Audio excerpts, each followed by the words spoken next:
Hi everyone, and welcome back to another episode of Ian as a Weirdo. Today is day 3, or project 3, of the 31 projects of Halloween. So, let's see what we're working with. So we're gonna go to the Great Pumpkin and find out. So, sorry if I bumped the table. I didn't plan ahead accordingly, and am paying for it dearly now.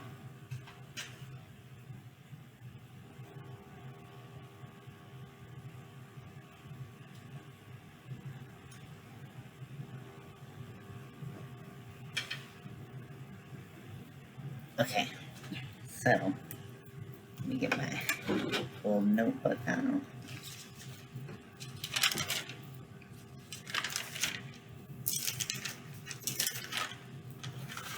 Okay.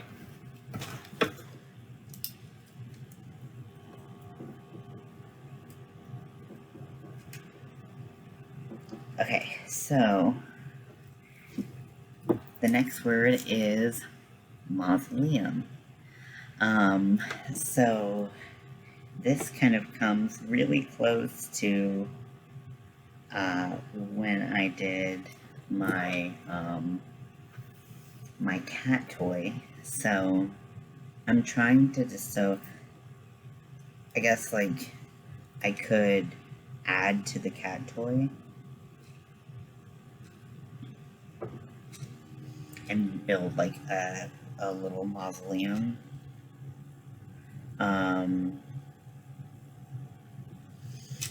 Or I could paint, do like a watercolor painting of a mausoleum. There's just so much detail that like I love mausoleums. They're so cool. And when I was younger, I used to go to New Orleans a lot, and they had a bunch of mausoleums because of how moist the dirt is and how high water rises there, that that they just had a bunch of mausoleums. And to me it was so cool to see all of these really cool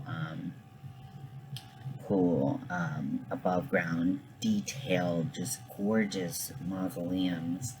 I could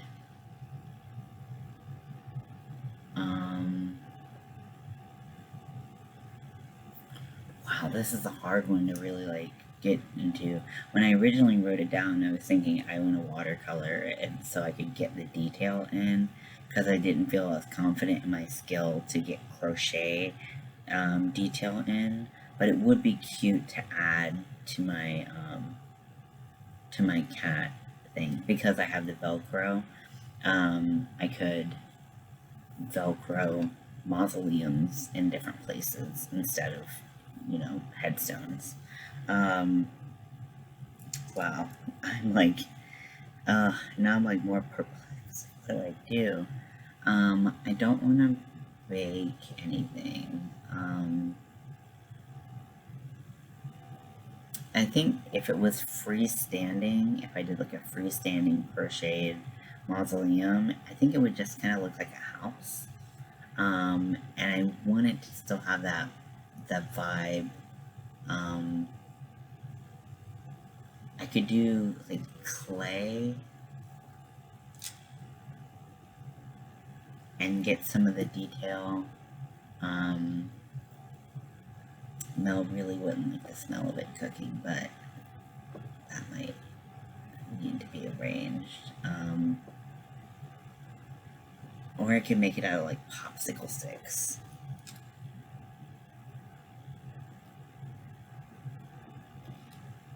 And then paint it.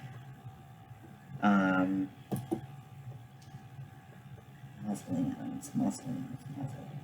I just think about these beautiful ones that I've seen. I just don't know how to get that detail without doing like painting. I'm not great at sculpting. I mean, I could try, but like I'm not great at sculpting, so I don't know if that would be like the route to go. Yeah, that's all I can think of right now.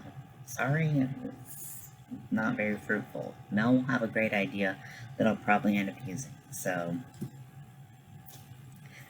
we'll just see what she says. Sound good? So I've been thinking about mausoleums and how I want to um, do my project. And I think that, initially I was thinking maybe like I would do, and my cat and dog are about to have a little tiff, it looks like.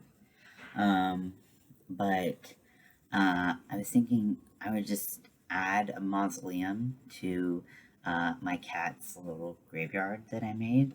And I was like, I'll make a simple shape, simple box shape, and then I will fill it with polyfill, and then I'll put maybe like one or two like angels in front of it. And I looked up patterns for like amigurumi, like angels, and I was like, I'll use the shiny yarn, and I won't put Velcro on it. I'll make it like a permanent fixture on the cat mat. And I was just, the more I thought about it, the more I was like, I just feel like that doesn't really capture like the beauty of a mausoleum that I like when I think about it.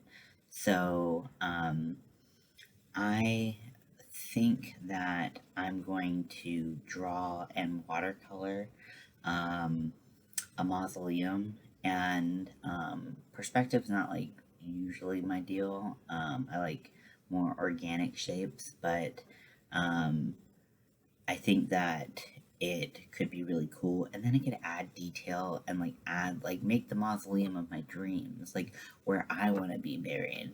I actually want to be cremated, so don't worry about that. But like in my if I was to be buried in a mausoleum, how would I want it to go? So I think I'm gonna do that, and that will fulfill the brief and give me some variety in crafts that I do. So I hope you guys enjoy that, and let's see what shakes out.